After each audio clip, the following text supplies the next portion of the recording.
علیکم دوستو، کیسے ہیں؟ امید ہے آپ سب لوگ خیریت سے ہوں گے۔ دوستو، اگر ہم اس پلینٹ پہ کامیاب ترین اور امیر ترین لوگوں کے بارے میں بات کریں تو ان میں Bill Gates, Mark Zuckerberg, Mark Cuban اور اسٹیو جابس کا نام آتا ہے۔ دوستو، یہ وہ لوگ ہیں جو سیلف میڈ کہلاتے ہیں اور ان لوگوں کے پاس بے انتہا دولت، شہرت اور عزت موجود ہے۔ آج ہم بات کرنے والے ہیں ایک ایسے انسان کے بارے میں جس نے پہلی دفعہ ہمیں ایک ایسی موبائل فون لانچ کر کے دی جو ٹچ اسکرین پر تھی۔ دوستو، آج ہم بات کرنے والے ہیں ایک ایسے انسان کے بارے میں جس کو بچپن میں اس کے ماں باپ نے چھوڑ دیا اور ان کو ایک غریب فیملی نے اڈاپٹ کیا۔ ہم بات کر رہے ہیں ایپل کمپنی کے مالک، سی ای او اینڈ چیئرمین اسٹیو جابس کے بارے میں۔ اسٹیو جابس عبد الفاتح کا بیٹا تھا جن کا تعلق شام سے تھا، جبکہ اسٹیوز کی ماں کا تعلق یونائٹڈ اسٹیٹس آف امریکہ سے تھا۔ دوستو، اسٹیو جابس کے پیدا ہونے سے پہلے ہی ان کے والدین کے بیچ میں تعلقات اچھے نہیں تھے۔ دونوں الگ ہو گئے۔ جب اسٹیو جابس پیدا ہوا تو اس کی ماں کو کافی سارے مسئلوں کو فیس کرنا پڑا۔ اس نے جابس کو اڈاپٹ کرنے کے لیے اخبارات میں اشتہار بھی دے دیے۔ جابس کو دو ایسے غریب میاں بیوی نے اڈاپٹ کیا جن کے پاس جابس کو دودھ پلانے کے لیے بھی پیسے موجود نہیں تھے۔ یہ وہ میاں بیوی پال جابس اور کلارا جابس تھے۔ جابس پڑھنے میں بھی اچھا نہیں تھا، وہ اکثر بیک بینچر کہلاتا تھا۔ اس کو پڑھائی میں شوق نہیں لگتا تھا، مگر اس کے والدین کے کہنے کے مطابق وہ پڑھتا گیا، یہاں تک کہ یہ کالج پہنچ گیا اور کیلیگرافی میں داخلہ لے لی۔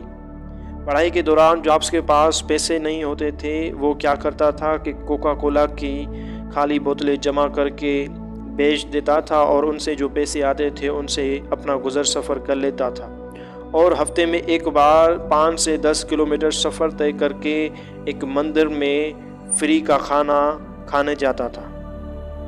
کچھ عرصے کے بعد اسٹیو جابس کو اس کالج سے بھی نکالا گیا۔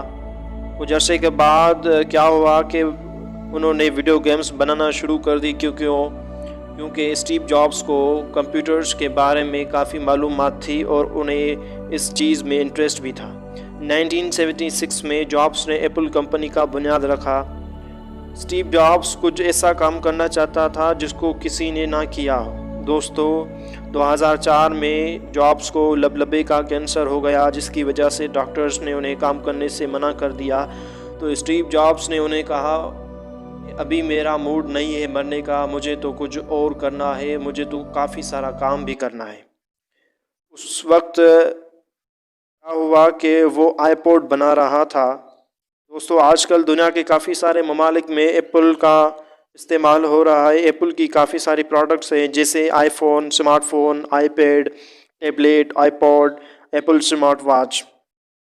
جبکہ کنزیومر جو سافٹ ویئرس تھے ان میں سے macOS, I O S یعنی internet operating system, iTunes, media player موجود ہیں۔ اس کے علاوہ ان کی آن لائن سروسز بھی تھی جیسے کہ Apple store, I O S, Mac app store, Apple music اور آئی کلاؤڈ۔ دوستو، ان سب ایجادات کا جو بانی ہے وہ اسٹیو جابس ہے۔ ان کی وفات 2011 میں ہوئی تھی۔ دوستو، دیکھا آپ نے کہ کیسے ایک انسان نے کامیابی حاصل کی جس کے پاس کھانے کے لیے پیسہ نہیں تھا، مگر اس انسان نے پوری کی پوری دنیا کی تاریخ کو پلٹ کر رکھ دیا۔ امید ہے آپ سب لوگوں کو یہ ویڈیو اچھی لگی ہوگی۔ اگر ویڈیو اچھی لگی تو ہمارے ویڈیو کو لائک اور کمنٹ ضرور کریں، اپنی قیمتی رائے سے ہمیں آگاہ بھی کریں، ہمارے چینل کو سبسکرائب بھی کریں۔ ملتے ہیں اگلی ایسی ویڈیو میں، تب تک کے لیے خدا حافظ۔